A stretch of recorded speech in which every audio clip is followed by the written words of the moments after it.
Hello everyone, it's 2019 and you know what that means? More Gwent decks for you guys. Today we're going to be looking at a bit of a dwarf deck actually, hand buff dwarves with Filavandrel.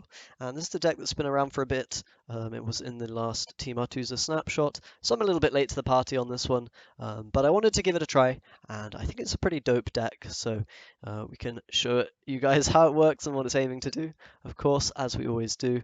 A little bit wonky that Filavandrel is the leader. He is an elf, and Bruver is the leader of the elf deck. So I'm not sure what's going on there. CDPR really need to fix that. But anyhow, so what is the idea behind this deck? Well, you have Filavandrel. He's boosting all your cards in hand, all your units, and that's synergizing with a couple of things. Firstly, these dwarves, the marauders and the defenders. The marauders are gaining resiliency when they're boosted, which allows you to push rounds, you know, 2 or 3 really hard depending on the situation, and can be a nice win condition if you aren't relying on engine value.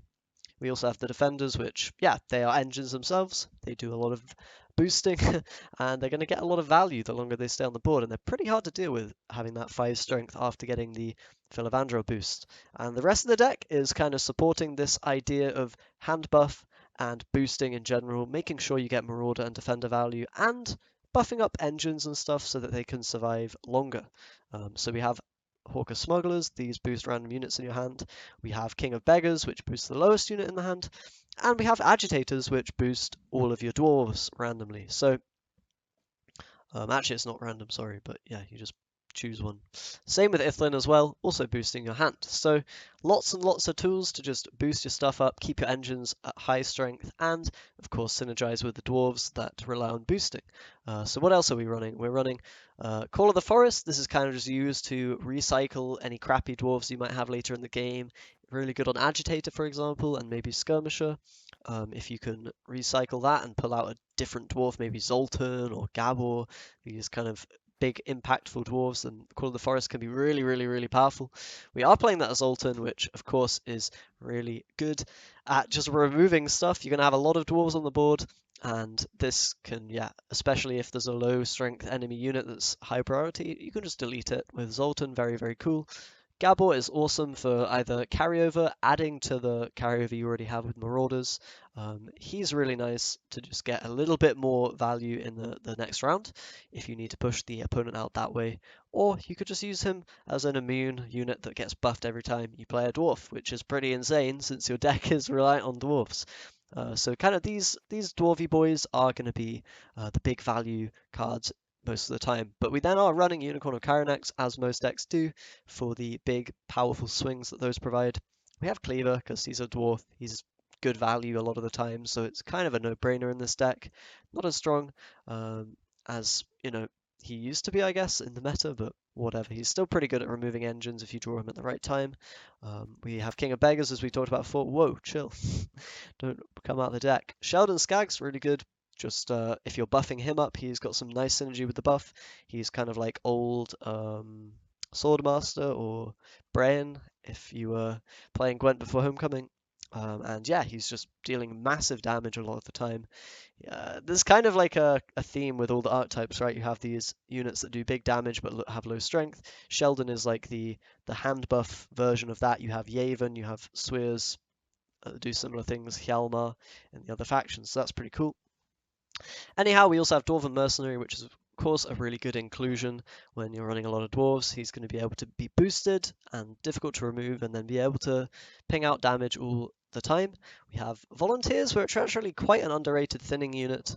We do need a little bit of thinning since we're not running really any thinning besides the Volunteers, so they're really nice to have. They do have that condition of having Dwarf on the front row, so got to be a little bit careful not to misplay it, but should be fine. And Dragoon, of course, is just an OK 4-drop, allows you to disrupt some engines, some units that require being in a specific row, and just, yeah, decent 4 for 4. And of course, Skirmisher, Agitator are just good value dwarves that kind of synergize with what you're doing and help your other cards, be as strong as they can be. So that's the deck. The idea is you just win a couple of rounds. However you do that is up to you. You have engine power, you have resilience, and you have dwarf synergy, and as long as you, get a couple of engines to stick in a long round, you're probably going to be okay.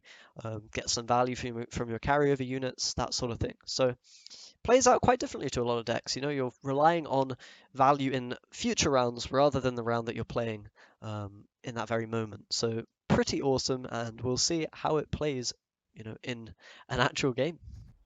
All right, guys, looks like we're up against Francesca. Hopefully, it won't be a mirror match this time. I know the past few videos have been mirror matches. That's just life sometimes. What can you do?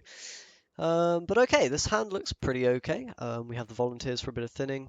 We've got a couple of engines. We have some resilient boys. Not too bad. I think we can probably hold on to this unless we really want to get rid of a dragoon or something. Don't think there's a need to, so just hold on to this. Gonna be a little bit tricky with blue coin, I think, always with a deck like this, but either way, typically we want to start off with the Filavandrel.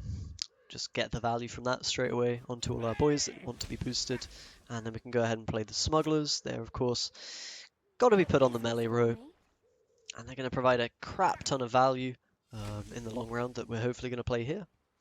Of course, if they boost, you know, our dwarves that like to be boosted, we've already got 3 of them boosted, so it's kind of okay. Just going to be a nice amount of carryover value if it does not get answered.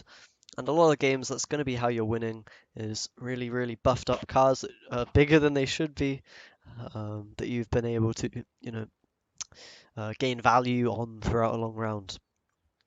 And it's not just your Hawker Smugglers, you know, you've got Ithlin, you've got other stuff.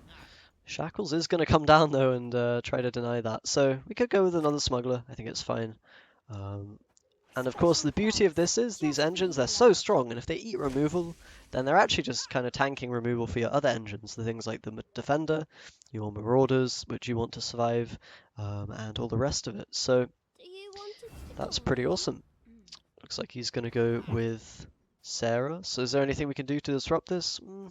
Doesn't look like we have too much in hand that can deal with that. We can maybe just tactical advantage to keep Smuggler around, but might play into hard removal a little bit. So probably the play is just either to go with some carryover guys. We can then take an early pass if we want, or play a defender, which, you know, is gonna get some boosts. I think this is kind of probably the way to go. We can throw him on the melee row, and that will enable volunteers as well.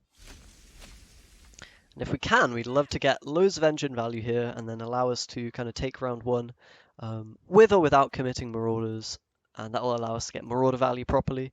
If we lose the round, well, it's not too bad as long as we played a Marauder or 2 to give us carryover and allow us to survive the second round. Ideally with an extra card over the opponent, but yeah, we need to get to the 4-card threshold or 5-card threshold, however that works. I think, yeah, the 4-card threshold for that to be groovy.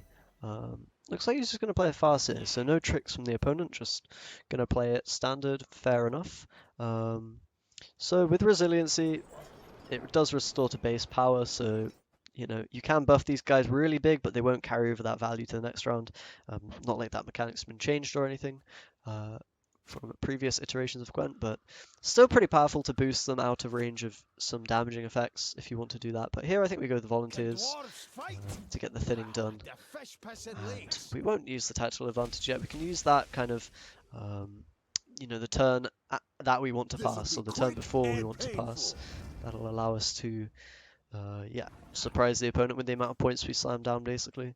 Here I think we can definitely play a Marauder. Pretty happy to play this on back row, make it hard to kill, and I think we can boost Hawker Smuggler. We don't want to play too much into any sort of big removals. So the Defender will get boosted and play around Igni and Scorch and all that stuff. He probably doesn't have a Scorch because Farseer is boosted pretty high, but you can never be too sure, I guess.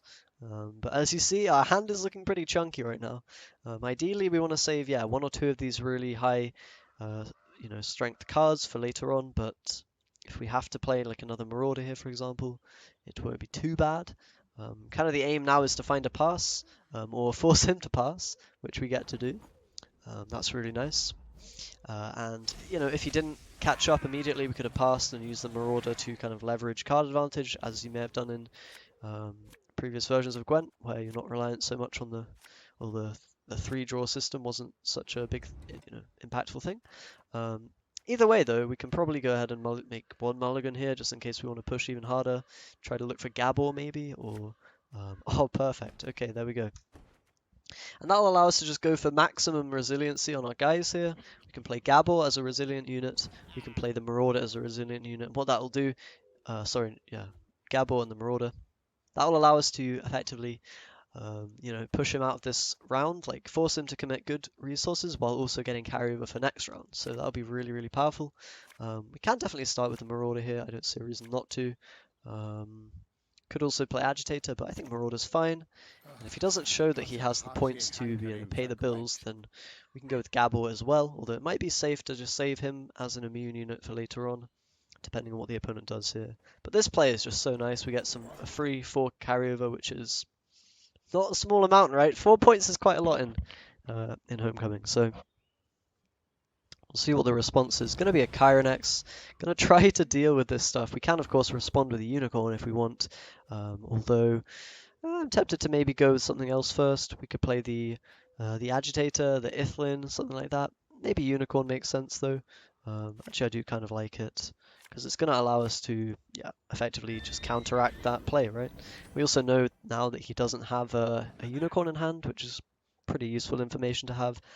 And yeah, we're saying, okay, we're going to try to find a card from you maybe here. Either that or we're just going to rely on the carryover to kind of overwhelm you in round 3. And hopefully that'll work. We'll see how many more big plays he's got. His deck's kind of relying on spell synergies, so hopefully if we break it up and go to a shortish round 3, that might be the best bet here. We can play Gabor, still gaining the effect of his getting boosted every time you play a dwarf this round, and it will carry over to next round as well, so you kind of can get double value from him in that sense. Really, really cool card in this deck, and often going to be worth the points. And there's going to be a Swallow Potion, so that kind of confirms. Yeah, I mean, we already knew, right, that he's playing a lot of a lot of these cards that rely on spells and whatnot. But okay, we can play Cleaver now. I think it's pretty much the best value we're going to get here, especially if we're continuing to play this round out, which I do think we are. I'm a little bit worried about what he could be playing. Not playing around Scorch. I don't think we care about that card, just due to him having so many. So many things that are high strength or whatever. So I think Ithlin's a perfectly reasonable play here. We probably want to just boost the defender, although maybe boosting Gabor is actually good. It will allow him to be quite a high tempo play when we drop him down in this round or the next. A little bit afraid of Igni, which is why we're playing her now, rather than just the Gabor or whatever. Igni would be a little bit painful, but it looks like he's lining this row up big time, which is fine for me. We can just go ahead and play the Gabor now. 9 points is pretty big. He also gains resiliency, so we have currently 9 points of carryover, and we're 23 ahead in this round, just kind of showing off how many points this deck can get if it's allowed to do its hand buffing and all that stuff. We still have 3 mulligans as well. The opponent has 1, so yeah, we should be looking pretty good for the next round, unless he has some kind of big, effect on the back row. Maybe he has Yerden or something, which can damage us big time. And of course, we have to be a bit scared of Francesca, as you can do some nasty things with the Glace and Francesca, given the opportunity. But at this point, we're probably okay to pass, I think. Don't see a reason not to. We're 20 points ahead. There's basically no card in the game that will get him, ahead. Maybe if he uses Francesca and a card, might be possible. 6 points plus even an Igni I don't think is enough, to be honest, guys. I mean, he's very far behind in this round. Locking the Gabor is a bit of a shame, but, not the end of the world. It was a pretty low tempo play from him, only 3 points, so we should just be winning here, I think. He's going to have to commit a hell of a lot to actually overcome us. And that should leave him a bit vulnerable in round 3 with even a little bit of carryover on our side as well. Insult to injury. But to be fair, we drew pretty well this game. We got all of the dwarf, hand buff synergy cards, which we love to see. We got Gabor as well, which is a really important card. And we did get the Hawker Smugglers.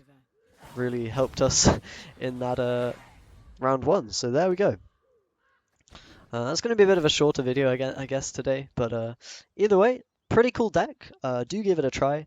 I would do more than one game, but honestly today at least my throat is pretty sore because I was streaming for like a long time, so not today. But either way, do give this one a try if you feel like a little bit of dwarf hand buff, carryover degeneracy, like there was in old Gwent. And yeah, guys, hope you have a good one, and I'll see you next time.